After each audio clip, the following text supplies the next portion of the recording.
What is going on, everybody? Welcome back to the channel. Aftersound here, bringing you Splinterlands content every single day. We also stream right here on this channel every Tuesday, Thursday, and Sunday morning, so come by and say hello. This video is also brought to you by My Music. Since we don't have any sponsorships on here, I'll go ahead and shill that out. It is available to listen anywhere you stream music, so just look up Aftersound, and hopefully you guys enjoy. All right, guys, here we go. I want to talk about a reframing for how people can enter the game, because I think the conversations that I have, the comments that I see, everybody always talks about why would anybody join a game where you have to spend thousands of dollars in SPS and in cards just to be able to play competitively. And the truth is, you're not wrong in the sense of like playing at the highest levels of the game. But there's a two-step process here that I think we can try to, like I said, reframe the conversation about new players coming in. And a lot of this is brought to my attention from the, like my experience with Parallel, right? Where you can go and buy these starter decks. So the starter decks on Parallel, they cost 0.01 ETH, right? Which right now is like, I don't know, anywhere from like $20 to $30, depending on the price of ETH. And so people can go in. I bought one. I had a lot of fun playing with it, right? And it's something that's available and easy to attain for anybody that wants to participate. It gets you a bunch of cards, but it doesn't get you everything. And it doesn't get you all of the good stuff, right? It gives you a basic starter deck. So in that kind of frame of mind, I'm looking at Splinterlands and I'm like, hey, if somebody wanted to come in and buy Chaos Legion, right? Which again is the most overprinted set that we have. It's the cheapest one we have. They could get a full bronze set for $47, right? That's actually very attainable.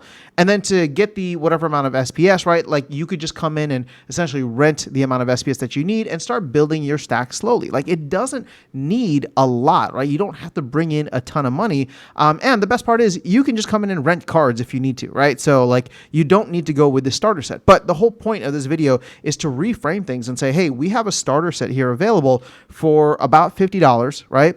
You could, if you'd like to, get some SPS, or you could just use credits and purchase, or not purchase, but rent some SPS for the time being, see what your experience is like, and slowly start to increase your stack, right? Because every battle you win, you'll get some SPS. That SPS will earn more SPS over time, right? And your stack just starts to grow. The gains in the game start to compound over time, right? So that is the first way of reframing this, right? That's the first step of it. The second thing, and this is where it gets a little bit more complicated because we did remove leagues, and I want to trust Matt's vision on that for the broader sense, and I do trust his vision for that in like I said, in a broader sense.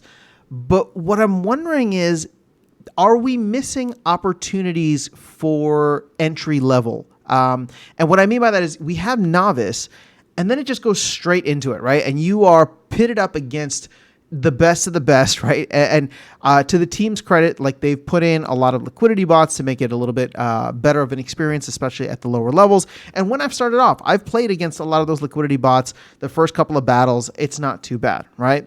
Now, I'm not quite saying that we should have a sandbox necessarily, because I think ranked play is exactly that, right?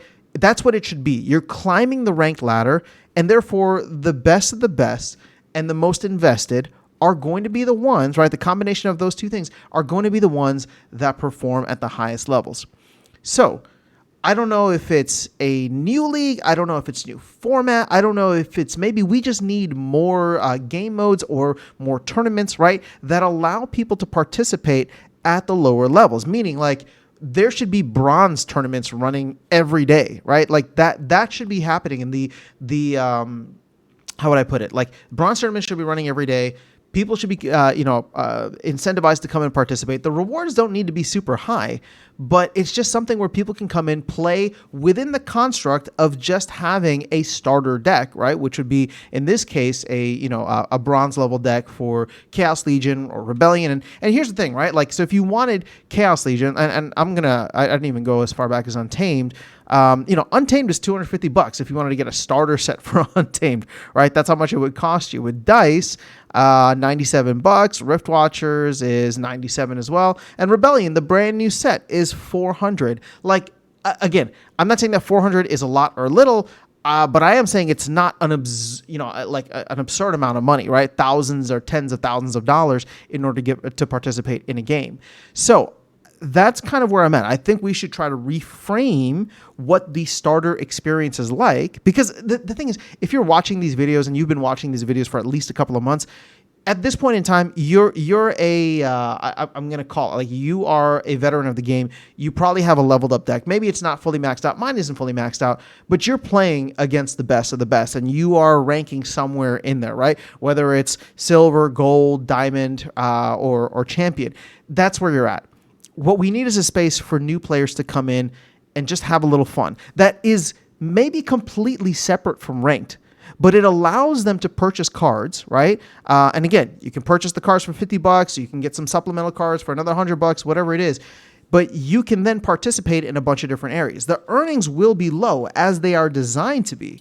But if people come in and they feel like, hey, I can spend $50 and then, I participated in this tournament, or there was this other kind of like game mode that was just for, bronze level cards.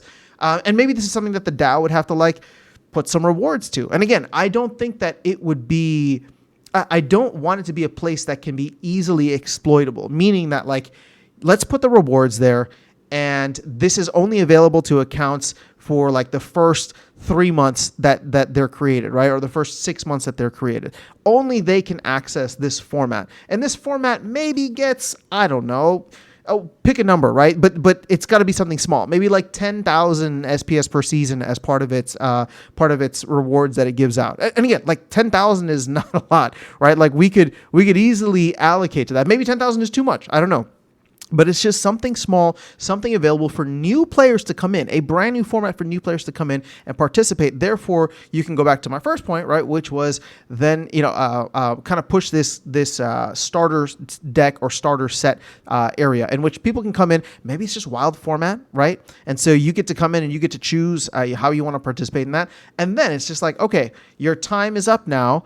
You have to graduate to the big leagues, right? After 3 months, you have to graduate to the big leagues. You no longer have access to this. You can start participating because you understand the game better. So you don't get the little training wheels ground. And maybe that's what it is, right? Training wheels format, however you want, or if you want to give it that name. But that's kind of where my head is at, as something that could enhance the new player experience and give all of us, right, a much better area in which to point new players to, and actually be excited about that and be like, hey, you know what? Come in, try the game out.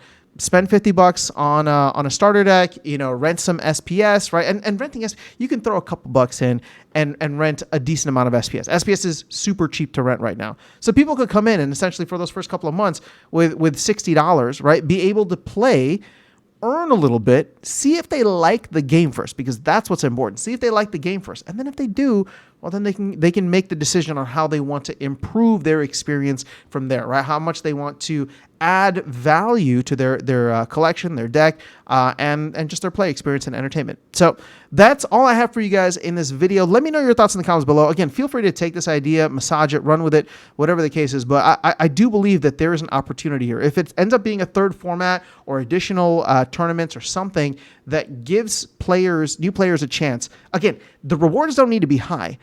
Because I'll tell you this, and this is the reason why I'm so big on this. It's because the first time I played the game and I won a battle, right? This is back in 2021. I was playing with starter cards. That's not even allowed anymore, right, to earn with those.